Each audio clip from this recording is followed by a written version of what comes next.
आइए आज हम आप लोग को आरंभिक नगर की सैर कराती हूँ। प्राचीन सभ्यताओं के अवशेष खंडहरों में भी होते हैं। ये अतीत की कहानी को बताने का एक माध्यम होते हैं, इसलिए आज ये हमारी धरोहर है। आज से हजारों वर्ष पूर्व की सभ्यताओं के अवशेष हड़प्पा एवं मोहनजोदड़ो इत्यादि स्थलों से जो खुदाई से खंडहरों के रूप में ही प्राप्त हुए। जी हाँ, आज हम बात करने वाले हैं हड़प्पा सभ्यता की कहानी की ओर और उनकी आरंभिक नगर की ओर। हड़प्पा सभ्यता प्राचीन सभ्यताओं में से एक था। हड़प्पा की खोज प्रसिद्ध पुरातत्ववेदा दयाराम साहनी और मोहनजोदड़ो की खोज राखालदास बनर्जी ने किया था।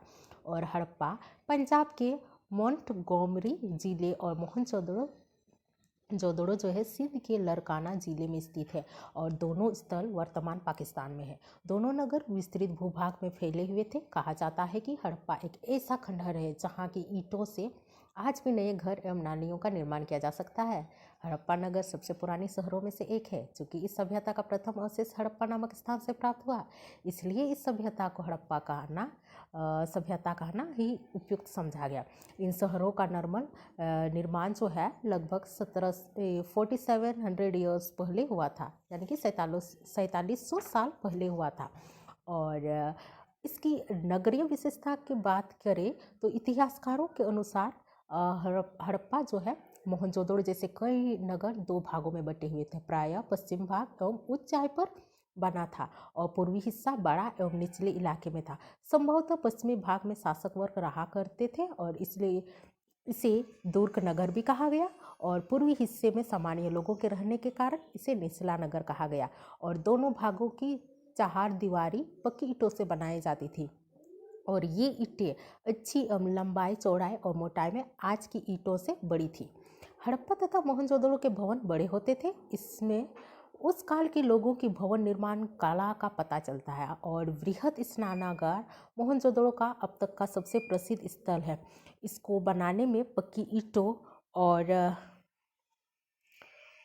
सूखे चूने का प्रयोग होता था और यह संभवतः धर्मानुष्ठान संबंधी स्नान के लिए बना था, जिसका उपयोग सभी लोग करते थे। और इस स्नानागार के चारों ओर बरामदे और इनके पीछे अनेक छोटे छोटे कमरे निर्मित किए गए थे। हड़प्पा जैसे कई नगरों में अनाज रखने के लिए अन्नागार यानी कि राजकीय भंडार बने होते थे, जिसमें संभवतः जनता से कर के रूप में वसूल किया गया अनाज रखा जाता था। अन्नागार यानी कि कोठी हड़प्पा सभ्यता के महत्वपूर्ण भवन है। इनके रख रखाव की व्यवस्था राज्य के पदाधिकारी द्वारा की जाती थी।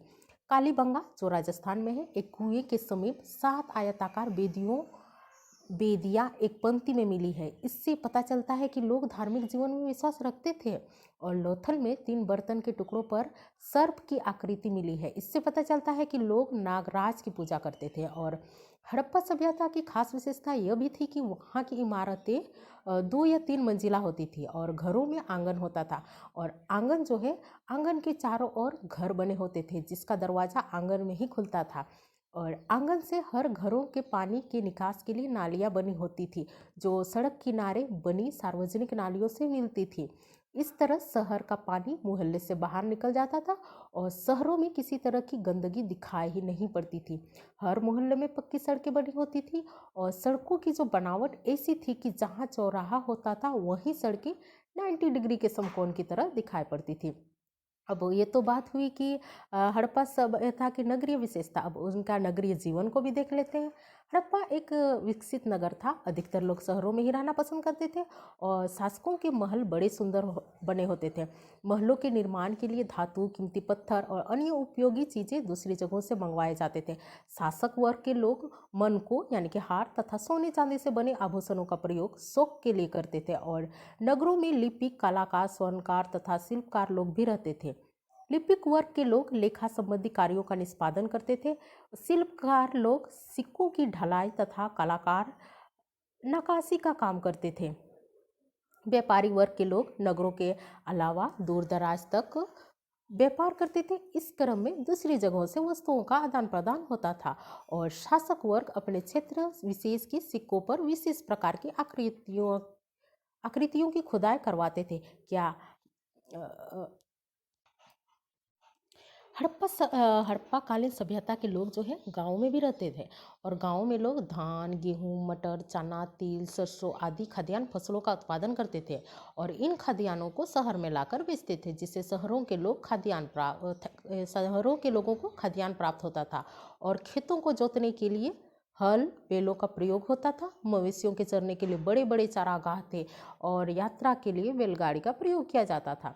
और हड़प्पा संस्कृति की खुदाई से कई चीज़ें प्राप्त हुई है। अधिकतर चीज़ें पत्थर, शंख, तांबे, कांसे, सोने और चांदी जैसे धातुओं से बनाई गई थी और तांबे और कांसे से औजार, हथियार, गहने और बर्तन बनाए जाते थे।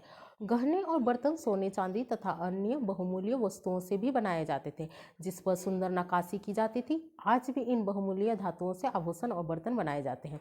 मनके, हार, बाट और फलक को बड़े सुंदर ढंग से बनाया जाता था। ये कहा जा सकता है कि स्वर्णकार और कारीगर काफ़ी पारंगत थे। जैसे यहाँ देख सकते हैं,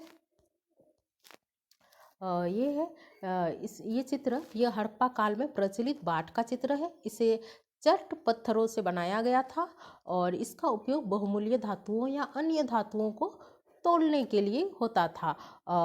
ये वाला यह मन के हार का चित्र है। इसमें कई मन के कार्निलियन पत्थरों से बनाए गए थे। पत्थरों को काट या तराश कर मनके बनाए गए थे।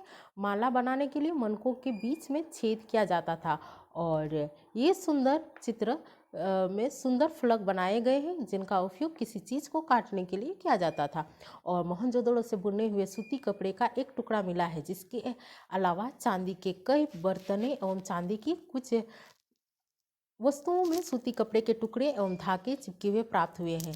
कई अन्य स्थानों से भी प्राप्त हुए कुछ वस्तुओं पर सूती कपड़ों की छाप देखने को मिलती है। अतः कहा जा सकता है कि इस समय सूती वस्त्र एवं बुनाई उद्योग विकसित था। ऐसा प्रमाण मिलता है कि कताई के लिए तकलियों का प्रयोग होता था। उपयुक्त सभी वस्तुओं का निर्माण कुशल कारीगरों या विशेषज्ञों द्वारा किया जाता था। किसी खास चीज़ को बनाने के लिए खास प्रशिक्षण प्राप्त व्यक्ति विशेषज्ञ कहलाता है, जैसे पत्थर तराशना, मन के चमकाना या फिर मोहरों की पच्चीकारी करना इत्यादि। अब ये मूर्ति जो है, देखने से ये पता चलता है कि मूर्ति का चेहरा बड़े आकर्षक ढंग से बनाया गया है और उसकी दाढ़ी भी अच्छी तरह से दसी गई है। ऐसा काम कोई विशेषज्ञ मूर्तिकार ही कर सकता है। इन सुंदर मूर्तियों को केवल पुरुष ही बनाते थे, इसका कोई निश्चित प्रमाण नहीं मिला है। इसलिए हम कह सकते हैं कि इन्हें स्त्री और पुरुष दोनों बनाते होंगे। अब अन्य सभ्यता को भी देख लें। जिस समय हड़प्पा सभ्यता का विकास भारत में हो रहा था, उसी समय विश्व की अन्य सभ्यताएं भी फल फूल रही थी और मेसोपोटामिया हड़प्पा सभ्यता की समकालीन सभ्यता थी। यह दजला, जो टिग्रिस और फरात नदियों के बीच विकसित हुई थी और इसमें आधुनिक इराक, सीरिया, तुर्की और ईरान के क्षेत्र शामिल थे। इसे कांस्य युगीन सभ्यता का उद्गम स्थल माना जाता है। सिंधु निवासियों का विश्व के अन्य कई देशों के साथ भी व्यापारिक एवं सांस्कृतिक संबंध था। लोथल एवं अन्य सिंधु नगरों से मेसोपोटामिया की विविध वस्तुएं जैसे खानेदार, मन की सेलखड़ी की बटन आदि मिली है। उसकी खुदाई से में हड़प्पा मूल की तांबों का श्रृंगारदान मिला है। साथ ही साथ अब प्राचीन शहर का तो सैर करा दिए, आरंभिक नगर का तो सैर करा ही दिए। अब चलिए बात कर लेते हैं प्रमुख स्थल, नदी, खोजकर्ता, वर्ष और वर्तमान स्थिति कहाँ है। जैसे हड़प्पा जो है रावी नदी के किनारे है और उनकी खोजकर्ता दयाराम साहनी एवं माधव स्वरूप वत्स थे। 1921 में किया गया, पाकिस्तान का मोंटगोमरी जिला में है। अब मोहनजोदड़ो जो है सिंधु नदी में है। राखालदास बनर्जी खोजकर्ता, वर्ष 1922, पाकिस्तान का सिंध प्रांत का लरकाना जिला में। अब चान्होदड़ो सिंधु नदी, गोपाल मजूमदार उनके खोजकर्ता, 1931 में सिंध प्रांत पाकिस्तान में है। लोथल जो है भोगवा नदी पर, रंगनाथ राव 1955 एवं 1962 में गुजरात एवं अहमदाबाद जिले में है। अब रोपड़ सतलुज नदी पर, यज्ञदत्त शर्मा द्वारा 1953 एवं 1956 में पंजाब का रोपड़ जिला में है।